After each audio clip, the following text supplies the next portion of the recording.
ากาศจะได้ศาลาวัดป่าวันตาได้จากมือนี้เนี่ยกันไม่ต้องวันนี้สิ่งของเราจะไม่ขาดเลยเป็นบุญหรือเปล่าสาธุสาเจธุอนะเป็นผู้รวยแล้วเพื่อสิ่งประการเดิมเดี๋ยวท่านที่บอกว่าอยากมีเงินต้องทำงานมีการคบอยากเรียนจบต้องขยันหมั่นศึกษาอยากมีรักต้องฝ่าไฟเปลี่ยนไปมาอยากมีหน้าต้องมีหน้าอาสาบนการชันทีไม่มีสิ่งโกสินสวยคนรวยไม่มีสิ่งโกสินสีอีกพระสงฆ์ไม่มีสิ่งโกสินดีข้าราชการสีที่มีก็เรียวซาคนจะดีที่ใช่ดีด้วยที่ทรัพย์ที่ใช่นักมันคงพันชันฉาคนเองนี้ดีด้วยการนานาอีกวิชาศิลปะนำให้ดีเพราะฉะนั้นพระพุทธเจ้าจึงตรัสว่าธรรมกาโมภวะโหติผู้ใคร่ในธรรมย่อมเป็นผู้เจริญเหมือนหลวงปู่เสาหลวงปู่มั่นของหลวงตามหาบัวเราวาจาในสังฆกรรมฐานท่านเป็นผู้เด็ดด้านในธรรมเป็นธรรมย่อมมีความเจริญงอกงามในพุทธศาสนาและก็ประกาศพระธรรมคำสอนโอปัญญิโกให้ผู้โยมทั้งหลายได้รู้แจ้งแจ่มชัดในธรรมการที่จะปฏิบัติธรรมถึงความสงบได้ต้องผ่านการเลี้ยงรสด้วยตัวเองการนั่งสมาธิก็เกิดสมรการได้เลี้ยงรสพระอาหารครูบาอาจารย์มีการโฆษณาว่าพิซซ่าร้านนั้นร้านนี้อร่อยในสาขาอุดรแต่เราไม่ยังไม่เป็นผู้ชิมเลยคนเมื่อไหวบ่เห็เห็นอยู่ร้านไม่อร่อยแต่พอเราได้ไปสัม การ ผั พ ส นัก แล้ เล วย ในร้านที่องค์ท่านได้นำไปก็ย่อมรู้รสชาติของพิซซ่านะที่ว่ารสเผ็ดรสเค็มแต่ละรสก็จะไม่เหมือนกันฉันใดไซส์ก็จะเหมือนกันการทำพักที่ครูบาอาจารย์บอกกล่าวสอนการพ่อเราก็ดีครูบาอาจารย์ก็ดีบอกกันไป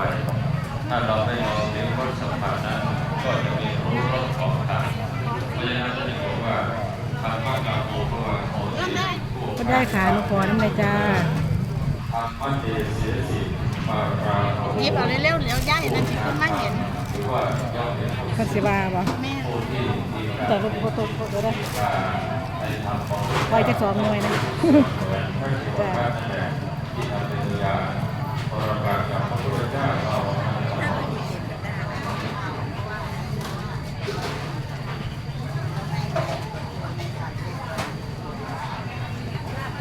พอประงอนเป็น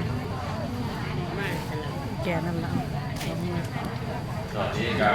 พิจารณาการก็ใกล้จะเสร็จแล้วผ่านมาอย่างที่เราท่านทั้งหลายได้ผ่านมาที่ได้สอนว่าที่ตำราพูดไปแล้วเราลองไปศึกษาในพระสูตรของพระเจ้า21,000 พระธรรมขันธ์โยมพระนั้นท่านกลางคนก็ยังศึกษาไม่พอบ่ได้ท่านเห็นหาหล ยั อก ง เล ไม่ ย หมดเช่นเดียวกันเพราะฉะนั้นในการตรวจพระบ้านวางหลักการไว้2 อย่างว่า อันนี้ก็เอาแน่สมอง ได้เขียนได้แปลยังเขาไม่แจกพอจะเข้าใจไหมคำว่าเอาเพราะว่ามันหลายอย่างหลายแนวก่อนน้อยๆแล้วเราไม่ได้เลี้ยงหลายดอกคือยังไม่หมดอาสวะกิเลสเขาจะเรียกว่าพระเสขะยังมีจิตใจเป็นปุถุชนอยู่บางทีก็อาจจะมีการทำผิดพลาดไปในพระธรรมวินัยท่านจึงมีการให้สำรวจมีการ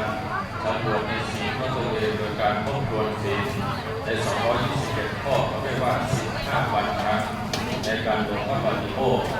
เพราะฉะนั้นคนไม่เคยบวชอย่าตำหนิพระวันหลวงพ่อสมบัติท่านเทศน์บอกว่าถ้าไม่เคยบวชอย่ามาหาบอกว่าพักอยู่สบายถ้ามีที่นอนหรูถ้าอยากมีที่นอนหรูให้มาบวชเป็นพระบวชเป็นพระแล้วรวยลองมาบวชดูเสียสละสามีมาดูนี่หลวงพ่อท่านเทศน์จนมีคนนำมาบวชกับหลวงพ่อเดิน109 รูปด้วยกันในวันที่9 พฤษภาคมที่ผ่านมาที่นั่นในการขอโทษที่สถานศิลปะคนน้อยเจดีย์ซึ่งเป็นพุทธิวันสถานที่พระเจ้าท่านประสูติอีกสักครู่หนึ่งผมก็เลยว่าผมจะได้มาพิจารณาอาหารเสร็จก็จะได้เมตตากล่าวสมโภชนิยกถาเพื่อเป็นข้อสนับสนุนฟังพระธรรมเทศนาพระพุทธเจ้าท่าน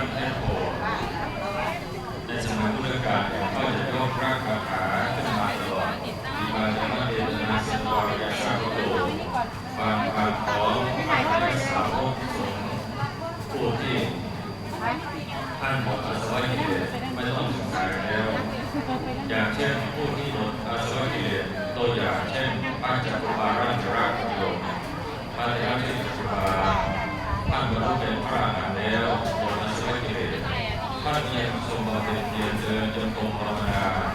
วันหนึ่งฝนตกที่นั่นโกโกท่านก็เปลี่ยนแรงต้องทองที่สุดไปติเตียนท่านพระพุทธเจ้าบอกว่า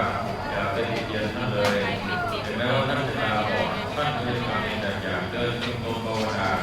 โดยเอาแบบความรักเป็นตัวอย่างด้วยเถิดเพราะฉะนั้นวันนี้ต้องขออนุโมทนากับทุกคนท่านที่เดินทางมาร่วม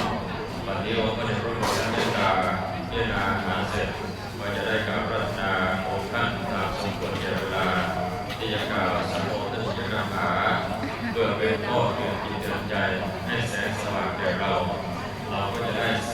รับฟังเพื่อให้เกิดเสริมสร้างสติปัญญาเป็นลำดับสืบไป